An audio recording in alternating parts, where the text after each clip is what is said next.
Hello students, welcome to the class. Today we are going to talk about chapter 5 and here that is memory and forgetting we will discuss. Okay, so today we first discuss what is memory. It is for 2 marks and what are the major characteristics of memory. It is for 4 marks. So it is your focus questions. Okay, so these are some focus question and you must follow this focus question because through this you will learn easily. Okay, so let's continue the class. So here our first focus, that is what is memory. So retaining of old experiences in our mind to recall it later on in its original form is called memory.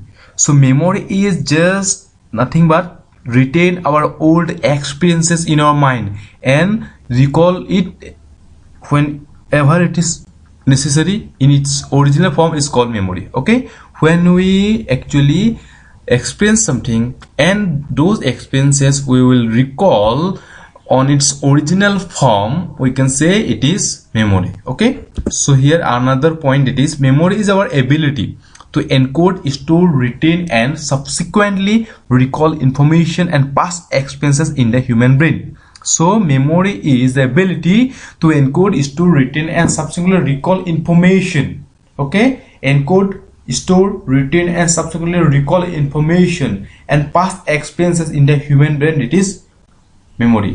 When we recall our past experiences, okay, or actually what is those things actually in its original form, then we can say this is memory. Okay, so a definition of memory according to William McDougall, in the strictest, okay, in the strictest or narrowest sense, okay, memory or remembering implies imagining of events as experienced in the past. Okay, in the strictest or narrowest sense, memory or remembering implies imagining of events as experienced in the past.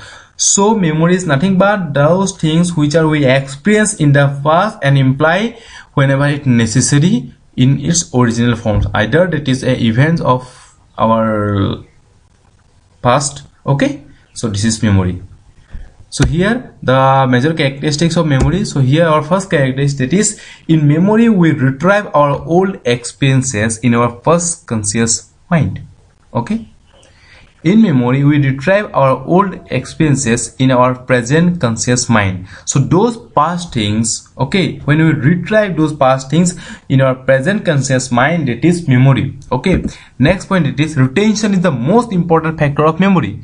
So retention is very important factor of memory because without retention it is very difficult for us to come through memory. Okay, so next point, it is the process of memory consists of 3 main major activities such as learning, retaining and recalling. Because learning is very important, because if you not learn then you will not retain the things. If you will not retain the things, then how could you recall? So for the memory it is very important of these 3 things, that is learning, retaining and recalling. So I think you need to keep it as your note because it is very important. It will come to you like a question, that what are the major 3 activities that include in the process of memory. Okay, so these 3 things. Okay, so next characteristic, that is there cannot be memory without learning. Okay, so for memory learning is very important, because if you will not learn anything then it will never be your memory. Okay, so next point, that is memory capacity varies from person to person. Okay, so your memory capacity is not similar like other person memory capacity. Okay, so it is varies.